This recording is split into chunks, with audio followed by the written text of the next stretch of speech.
We are now on air. Time for a total takeover. It's finally here. Welcome to a new episode. It's about to go down. Coming to you rough, rugged, and raw this morning. Raw as I could possibly be. And I'll make this short and sweet so we can continue the show. Staying silent is no longer an option. You want things to change? Get up out that seat, speak your mind, and let the masses and those in power know that it is time to listen to us. Big tech, they are a proxy for the government. They have said so, and we'll get to that. It's whether you live in a country that applies the laws equally. Leftists, you understand that because you've talked about selective prosecution of minorities. Well, okay, in this case, we should talk about, is there selective enforcement of laws across the board as it relates to free speech? Well, I don't know if you've done some research. We have. Yeah. Here are Democrats making, you be the judge if they're making similar claims. Do you think, though, that what we're learning from Donna Brazil's book suggests that the campaign, that what the Democratic National Committee did meant this election was rigged? Yeah, I think it was. But do you think that there was deliberate interference in the election? Yes. And I believe it began 8 years ago with the systematic disenfranchisement of more than 1 million voters. It continued with frame and not hit shift? Underfunding and disinvestment in polling places, in training, and in the management of the county delivery of services. And I think it had its pinnacle in this election race. Bitch, no! There's no doubt that the Russians did interfere in the election. And I think the interference, although not yet quantified, if fully investigated, would show that Trump didn't actually win the election in 2016. He lost the election, and he was put into office because... About to go sell used cars with that bolo tie. Yeah, that's not a good look ever. So do you believe President Trump is an illegitimate president? Based on what I just said, which I can't retract. The bolo tie really brings out your liver spots. He knows that there were a bunch of different reasons why the election turned out the way it did. And I take responsibility for those parts of it that I should. But, Jane, it was like applying for a job. Like being a horrible human being. 66 million like killing a guy? letters of recommendation and losing to a corrupt human tornado. And so I know that he knows that this wasn't on the level. I don't know that we'll ever know everything that happened, but clearly we know a lot and are learning more every day, and history will probably sort it all out. Murderer. Huh. Chelsea's Apple Watch goes off. He's gone. His brakes don't work. Yeah. Chelsea's got some tig old bitty. Hey, by the way, I, just spoiler alert, didn't pull those videos from Rumble. You can still find them. Is Donald Trump an illegitimate president? Now, he just presented an argument. I mean, I don't think he knows what he said prior. I think he was confused by the question. He's like, where am I? But this is something that he made a claim. I don't think that Joe Biden won. I think there was some foul play. Donald Trump is an illegitimate president. And with certainly more evidence to the contrary of the Russian collusion hoax, they still made that claim. This is something that is remarkable. It's not, oh, he said, she said. It's they made the case. They were given a platform and algorithmically boosted to promote what was verifiably a lie after multiple investigations versus, hey, we want an investigation of our own that would be appropriate. Fox News alert, Joe Biden has now been directly implicated in the FBI raid on Mar-a-Lago. According to memos obtained by Just the News, the national acting archivist ran to Joe Biden's White House, talked to the lawyer, and said, Trump's asserting executive privilege over some presidential papers at Mar-a-Lago. Can you waive your predecessor's privilege? This has never been done before. And Joe Biden's lawyer said, yeah, waive the privilege. And that set the raid in motion. This little archivist said she didn't want Donald Trump to have any more time to go through his presidential papers. The acting archivist said it's time to bring in the FBI. The Biden White House said this librarian, she can do whatever she wants, get guys with guns involved. Biden's White House had the chance to calm this thing down, but instead they set fire to Trump's executive privilege and triggered a raid on his house and then lied to us about it. The White House lied and said Biden didn't know anything about it. He learned about it really like all of us did. I'm sure maybe someone on his team flagged it for him, but he was not aware. What I can tell you definitively and for sure, he was not aware of this. Nobody in the White House was. We were not given a heads up, and we did not know about what happened yesterday. This explains why Joe's been hiding from reporters since the raid. He okayed a raid on his rival's house and then went on vacation. The raid doesn't even cut it from a legal standpoint. But don't take it from me. Two highly respected lawyers who worked for Bush 41 and Reagan wrote in the Wall Street Journal today that it had no legal basis. Quote, the FBI had no legally valid cause for the raid. The materials to be seized included any government and or presidential records created between January 20th, 2017 and January 20th, 2021, i.e. during Mr. Trump's term of office. Virtually all the materials at Mar-a-Lago are likely to fall within this category. Federal law gives Mr. Trump a right of access to them. His possession of them is entirely consistent with that right, and therefore lawful, regardless of the statutes the FBI cites in its warrant. So this is why they shopped the warrant to a magistrate judge, not a real judge. They shopped this warrant to an Obama donor who worked for Team Epstein and hates Trump so much that he had to recuse himself from a Trump case earlier this year. We told you last night how Bill Clinton lost the nuclear football for months and lied about it, fumbled the football, and stashed presidential audio tapes in his sock drawer, and he got away with it. A judge actually sided with Clinton and ruled, quote, under the statutory scheme established by the PRA, the decision to segregate personal materials from presidential records is made by the president during the president's term and in his sole discretion. I guess that only applies to Democrats. And don't tell me that Trump's case is different because he had top secret docs that put our national security at risk. If there was a threat, the FBI wouldn't have waited months to go in. So far, all they've produced are a couple family photos and a letter from Little Rocket Man. Even the New York Times admits this isn't about classified documents. The potential crimes cited by the Justice Department in searching the search warrant for Mar-a-Lago would not hinge on the classification status of the document. So they're looking to charge Trump with espionage, no matter what's in the boxes. And it's in the same Times article, they report that Trump had 300 classified documents at his house. That number's meant to scare you. That's why the DOJ leaked it to the Times. It's what they did during the Russia hoax. Control the narrative through the leaks and hide the facts that make them look bad. Ourselves against that kind of threat. So you said you're going to work against election deniers. If it's not Trump, and if it's somebody like Ron DeSantis, Ted Cruz, Josh Hawley, these are all people that have tied themselves very closely to Trump. Will you oppose them? I mean, could you see yourself supporting any of them? It would be very difficult when you look at somebody like Josh Hawley or somebody like Ted Cruz, both of whom know better, both of whom know exactly what the role of Congress is in terms of our constitutional obligations with respect to presidential elections, and yet both of whom took steps that fundamentally threatened the constitutional order and structure in the aftermath of the last election. So, you know, in my view, they both have made themselves unfit for future office. What about DeSantis? DeSantis is somebody who is right now campaigning for election deniers. And I think that is something that I think people have got to have real pause about. You know, either you fundamentally believe in and will support our constitutional structure or you don't. There were 10 of you that chose to vote to impeach. Did you hear from them after you lost? Yeah. All of them? Yeah. And describe that bond, because I imagine that's going to last long after you leave Congress. You know, we have differences of opinion among the 10 of us about a whole range of issues, of other issues, but the fact that we all made the decision we did and have faced the consequences for that decision will be a bond, I would imagine, forever. So this is obviously not the end. This is a new beginning for you. You're starting this political organization.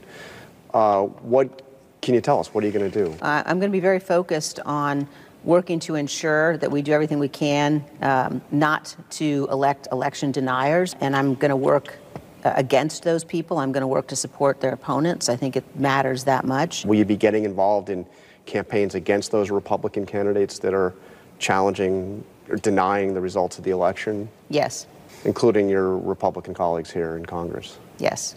I did hear from President Biden. We had a very good talk, a talk about the importance of putting the country ahead of partisanship. What I'm fighting for is the Constitution. What I'm fighting for is the perpetuation of the Republic. What I'm fighting for is the fact that elections have to matter, and that when the election is over and the courts have ruled and the Electoral College is met, that the President of the United States has to respect the results of the election. And if Donald Trump's spokesman says that those are principles that are inconsistent with Donald Trump's views and inconsistent with the Republican Party's views, I think that ought to give every American pause about who Donald Trump is and about what the Republican Party stands for today.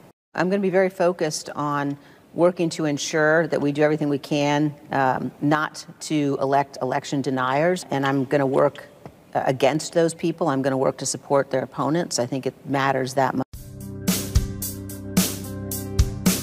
My takeaway from listening to everybody is it depends on who you ask.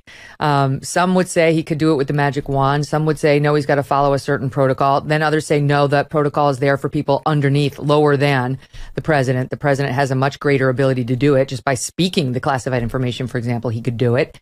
So it's unclear to me sitting here today how a court would rule on it, though I'm going to guess this Supreme Court would probably be pretty permissive of presidential authority.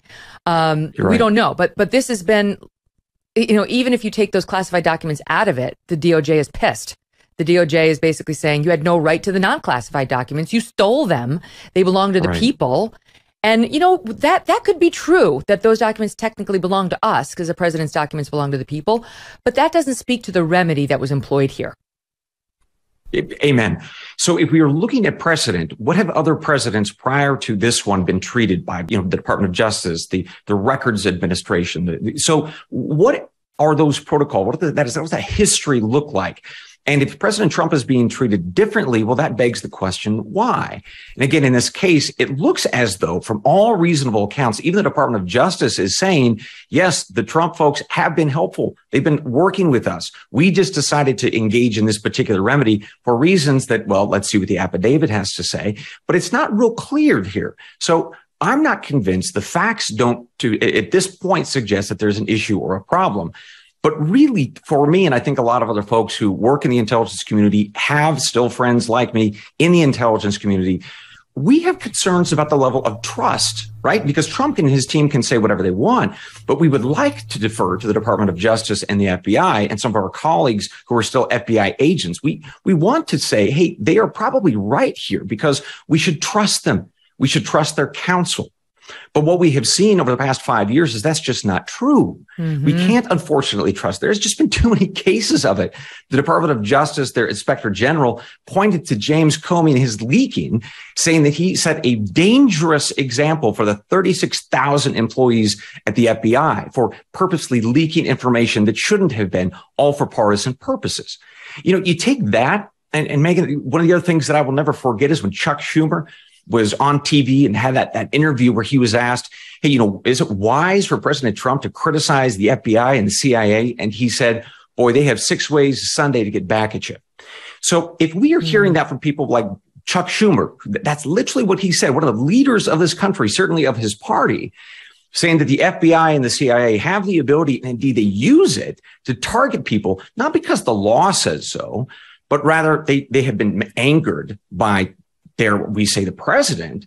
Well, that's outrageous. Yeah, we should be concerned about that. My goodness, if that's the culture of this country, holy smokes, we got bigger problems than these 300 documents in Mar-a-Lago, for Pete's sake. Yeah. And you may not know it's the FBI. It may be the IRS that calls you up and says, guess what? I'm one of the new 86,000 auditors, and I'm coming for you because a phone call was made. Who knows? They're smart enough in some cases not to put their fingerprints on it. But the thing about Merrick Garland, you raise a good point. Do we have reason to trust him? Has he been a straight shooter? Okay, well, let's look at what he did last week when he came out and he tried to play holier than thou. Some stuff is not disclosable, and I'm just going to give a very, very brief statement, and then immediately leaks to the New York Times and the Washington Post about, the behind the scenes rationale alleged in nuclear secrets. Okay, what does that mean? We have no idea what he means by that. The most incendiary term he could drop, and the lapdogs in the media print it, and then everybody's like, holy shit, Trump has the nuclear codes unlocked in Melania's underwear drawer. Right? So exactly as planned.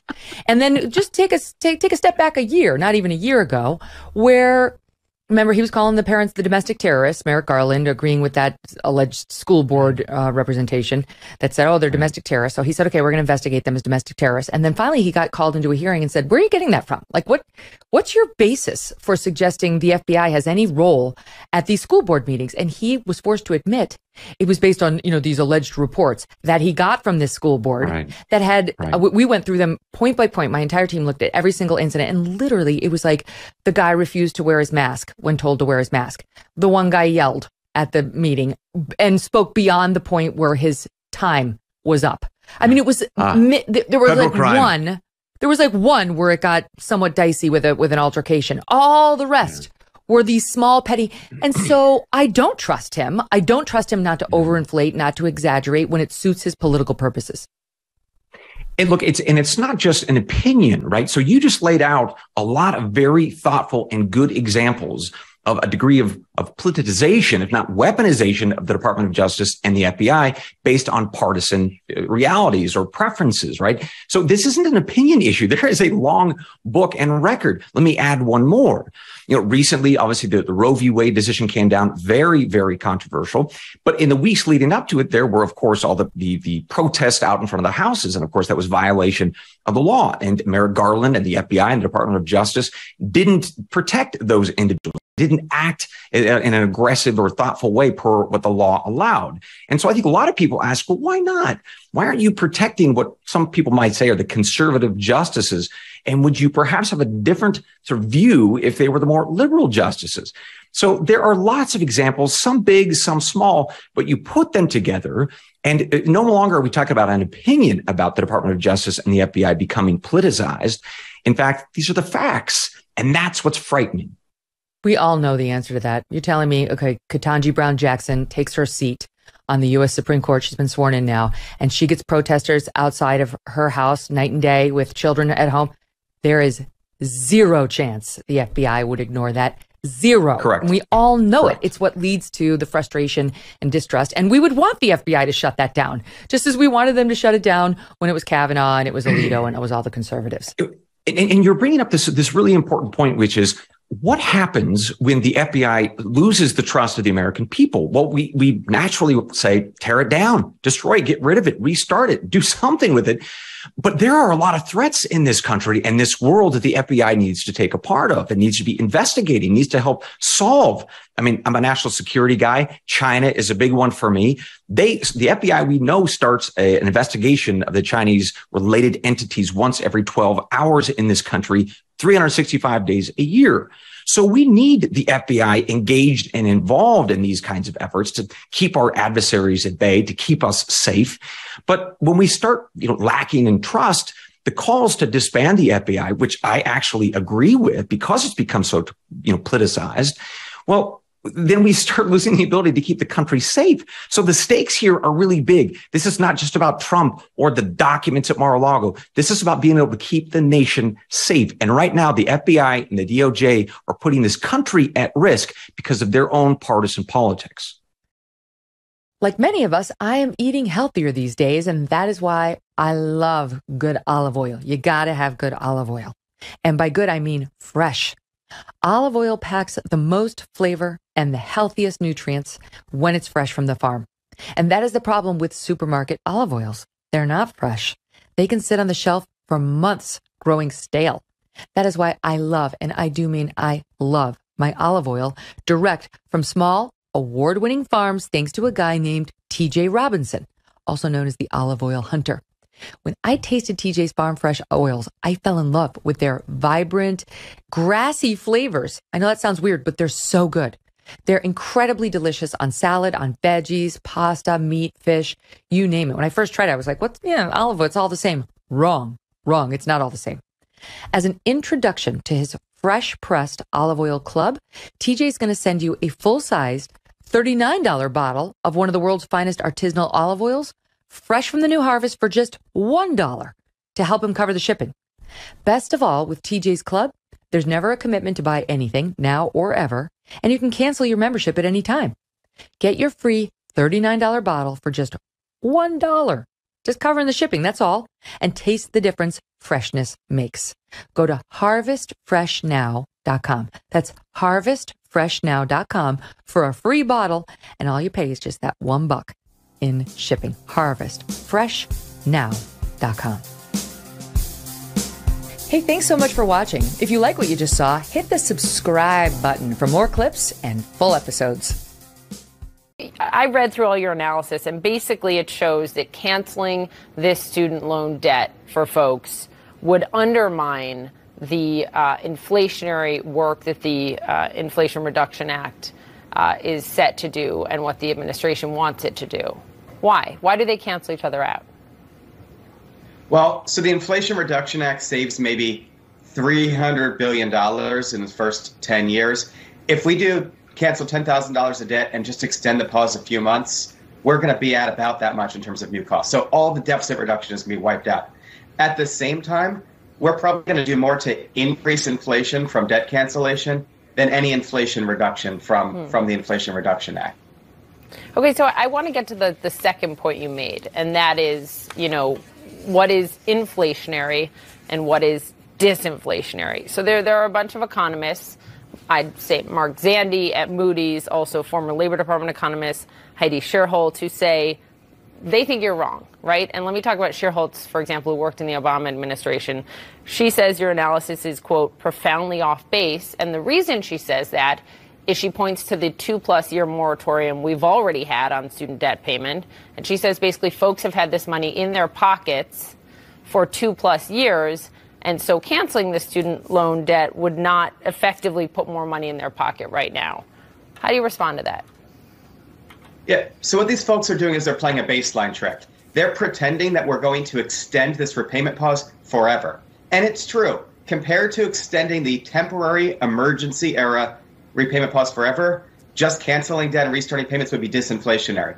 But that's not the right comparison. The right comparison is compared to repayments starting in about a week as scheduled. This was always meant to be a temporary pause. If it's a permanent pause, it's not student debt, it's student grants.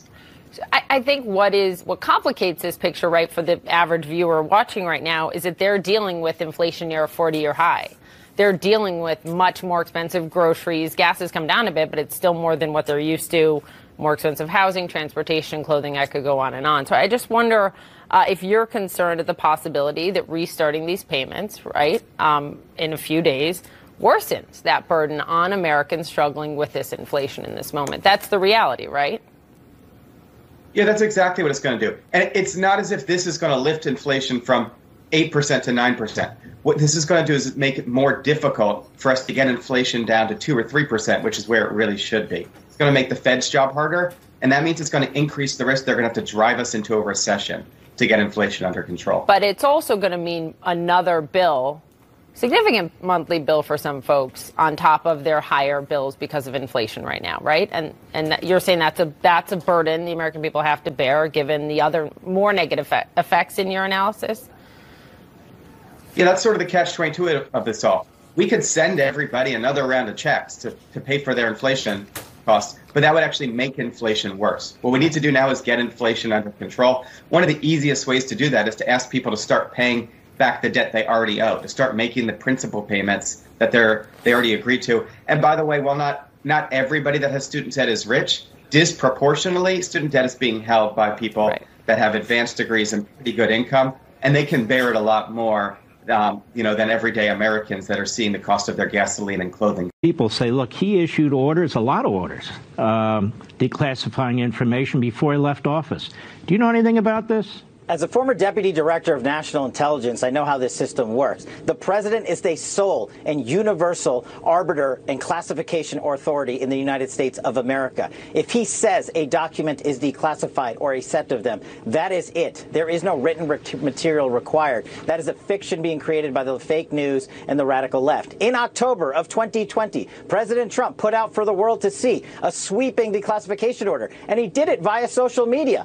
Every single Russiagate doc, every single Hillarygate doc, every one. Those are his words. That is the precedent that the President of the United States is allowed to operate under. And then in December and January, on the way out, I witnessed him declassify whole sets of documents. So it is not incumbent upon President Trump and his lawyers and him as a target of this investigation to show he, in fact, did declassify them. It's up to the government, who has the burden of proof, who are trying to deprive a man of his liberty, to show that no such order was, in fact, given. They know they can't. So what happens? The fake news mafia comes in and says, oh, but there was no protocols followed. And Mark, you know, when they're arguing protocols and procedure, it's because they have lost the factual argument and the truth. And now they are trying to hide behind this magistrate judge who is going to supposedly play this game of redactions. We saw it in Russiagate. And when I was a deputy DNI, we lifted all those redactions from the Russiagate docs. And what do we see, Mark?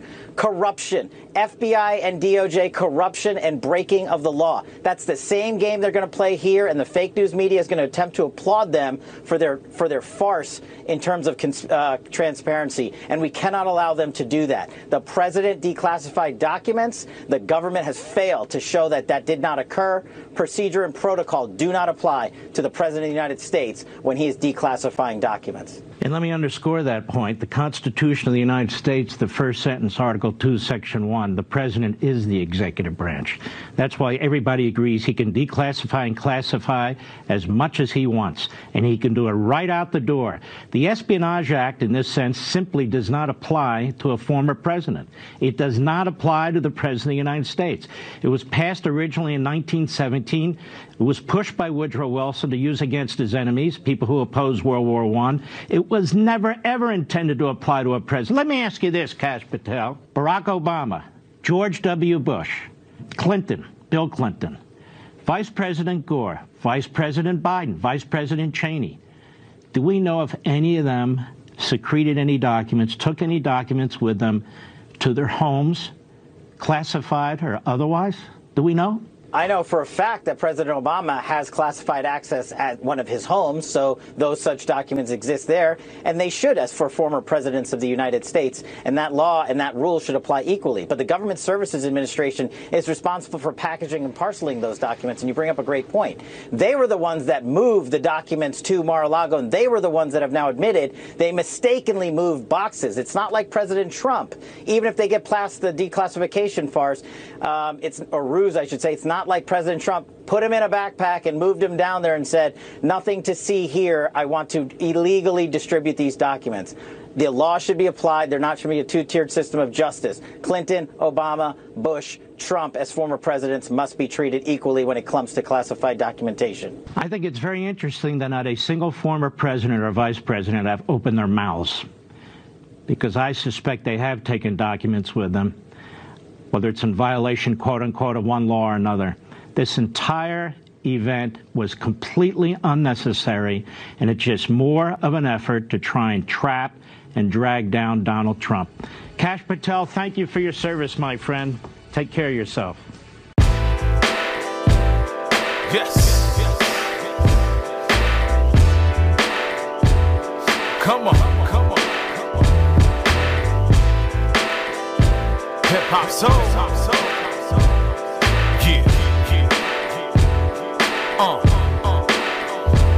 Let me take your hand and I'll lead the way, bringing hip-hop soul to the break of day.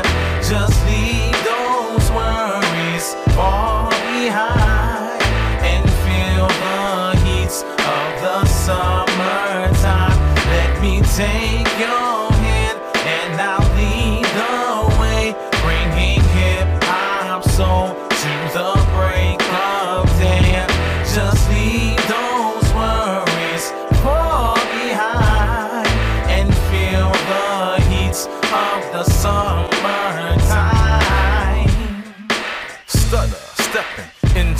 first rhyme interlude as I bring you the food that keeps you in the mood for this hip-hop soul lose control. The betterment of all mankind, totally dependent on this rhyme. Searching for the next big thing, melodic and rhyme, and yes, he can sing. Let me take your hand and I'll lead the way, bringing hip-hop soul to the break of day. Just leave those worries far behind and feel the heat of the summertime. Let me take your hand and I'll lead the way, bringing hip-hop soul to the break of day. Just leave those worries far behind and feel the heat of the summertime. Get into it, full recognition. Purposely built up my soul's transmission. Rough, rugged, and raw, let's explore. The name is show enough, and that's for sure. Replicate, demonstrate, overcompensate, deviate, let me penetrate, infiltrate, so complicate, but I'm keeping it real. Let me take your hand and I'll lead the way, bringing hip-hop soul to the break of day. Just leave those worries far behind and feel the heat of the summertime. Let me take your hand and I'll lead the way, bringing hip-hop soul to the break of day. Just leave those worries far behind and feel the heat of the summertime.